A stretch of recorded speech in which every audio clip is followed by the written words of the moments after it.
Assalamualaikum warahmatullahi wabarakatuh. Balik lagi di channel YouTube Edu Story. Sebelum belajar, jangan lupa subscribe, like, and share. Untuk support kita lebih semangat lagi bantu pejuang PNS se-Indonesia. Lanjut ke pembahasan soal-soal up to date ya. Jangan lupa berdoa. Halo Eduholik, apabila kita menemukan soal seperti ini, maka materi yang perlu kalian ingat adalah tentang kebutuhan. Pertanyaannya, beras, pakaian, dan rumah adalah contoh kebutuhan manusia. Untuk option A, menurut sifatnya. Menurut sifatnya ini dibedakan menjadi dua ya, yaitu ada kebutuhan jasmani dan kebutuhan rohani. Untuk soal ini, beras, pakaian, dan rumah tidak termasuk ke dalam kebutuhan jasmani dan kebutuhan rohani ya. Jadi, untuk option A ini salah. Untuk option B, menurut intensitasnya. Menurut intensitasnya, kebutuhan dibedakan menjadi tiga ya, yaitu ada kebutuhan primer, kebutuhan sekunder, dan kebutuhan tersier. Untuk kebutuhan primer, contohnya ada tiga ya, yaitu makanan, pakaian, dan rumah. Sedangkan untuk kebutuhan sekunder, contohnya yaitu telepon dan transportasi. Sedangkan kebutuhan tersier, contohnya yaitu mobil dan barang mewah. Jadi, untuk soal nomor 1, beras, pakaian, dan rumah adalah contoh kebutuhan manusia.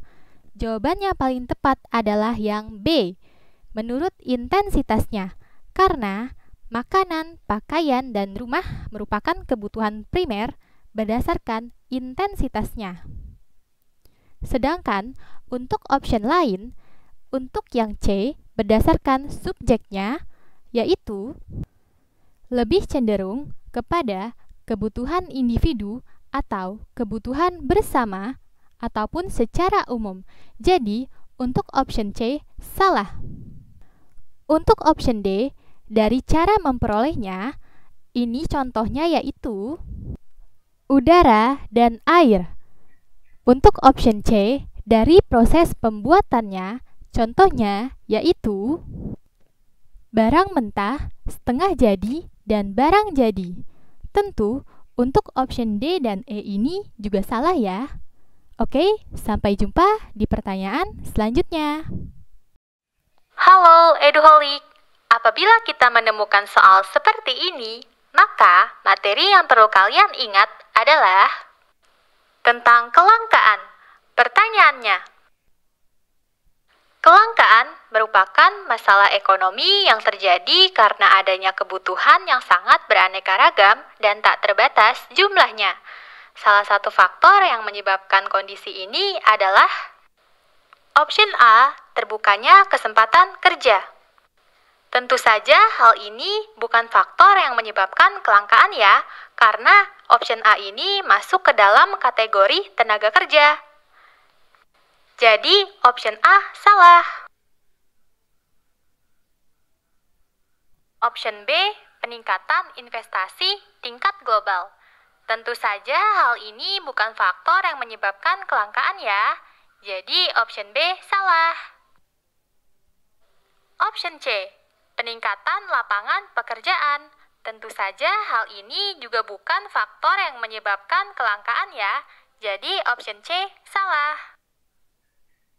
Option D, adanya keterbatasan jumlah alat pemuas kebutuhan yang tersedia di alam. Tentu saja jawaban yang paling tepat adalah D. Karena faktor yang menyebabkan kelangkaan ini adalah terbatasnya jumlah alat pemuas kebutuhan yang tersedia di alam. Alat pemuas kebutuhan yang dimaksud adalah barang dan jasa yang jumlahnya semakin langka.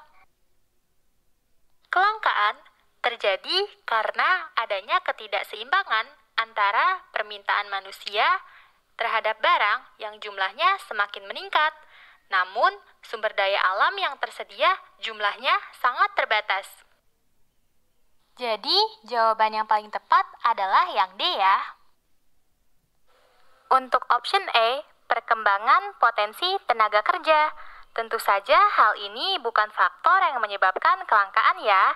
Jadi option E salah. Oke, sampai jumpa di pertanyaan selanjutnya. Halo, Eduholik.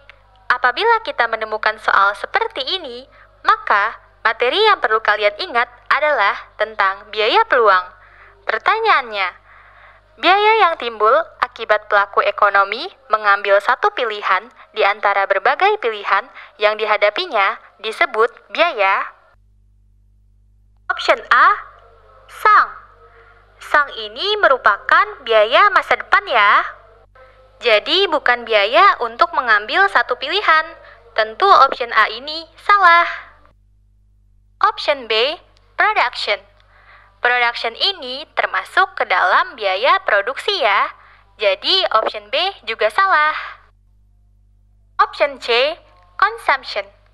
Consumption ini masuk ke dalam kategori konsumsi ya. Jadi bukan biaya pilihan. Jadi jawaban C ini salah. Option D, opportunity. Opportunity merupakan biaya peluang. Jadi jawaban yang paling tepat adalah D. Karena opportunity cost atau biaya peluang adalah nilai barang atau jasa yang dikorbankan karena seseorang sudah memilih alternatif atau suatu kegiatan. Ataupun opportunity cost diartikan sebagai biaya kesempatan yang telah hilang karena seseorang telah mengambil satu pilihan. Jadi, option yang paling tepat adalah D, opportunity. Option A, choice. Choice ini bukan termasuk biaya pilihan ya, karena choice merupakan pilihan yang ada di dalam kebutuhan. Jadi, option E salah. Oke, sampai jumpa di pertanyaan selanjutnya. Halo, Eduholik. Apabila kita menemukan soal seperti ini, maka materi yang perlu kalian ingat adalah tentang sistem ekonomi. Pertanyaannya, salah satu ciri sistem ekonomi terpusat adalah option A, produsen memproduksi apabila dibutuhkan. Hal ini merupakan salah satu ciri sistem ekonomi pasar bebas ya. Jadi, option A ini salah. Option B, produksi dikuasai oleh produsen. Hal ini juga merupakan salah satu sistem ekonomi pasar bebas ya. Jadi option B salah. Option C, adanya persaingan bebas antar pelaku ekonomi. Hal ini juga merupakan salah satu sistem ekonomi pasar bebas ya. Jadi option C salah. Option D, bebas berusaha dan mencari laba. Hal ini juga merupakan salah satu sistem ekonomi pasar bebas ya. Jadi option D salah. Option E, semua sektor perekonomian dikuasai oleh negara. Tentu hal ini merupakan salah satu ciri sistem ekonomi terpusat ya. Jadi jawaban yang paling tepat adalah E.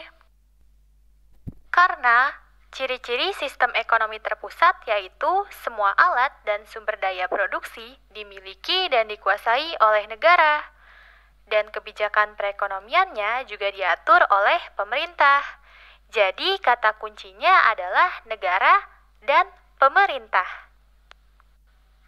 Oke, sampai jumpa di pertanyaan selanjutnya. Halo, Eduholik. Apabila kita menemukan soal seperti ini, maka materi yang perlu kalian ingat tentang perhitungan dalam fungsi permintaan ya. Pertanyaannya, fungsi permintaan sepatu dilambangkan oleh QID sama dengan 930 dikurang 3P. Jika jumlah barang yang diminta 420, sepasang sepatu dihargai. Jadi dalam menghitung fungsi permintaan ini, pertama-tama yang harus kita lakukan adalah turunkan fungsi QID sama dengan 930 dikurang 3P. Jika Q sama dengan 420, Masing-masing turunkan fungsi persamaan dari Q dan QD menjadi 420 sama dengan 930 dikurang 3P. Kemudian, turunkan 3P, kita pindah ruas ke sebelah kiri, sama dengan 930 dan 420 kita pindah ruas ke sebelah kanan.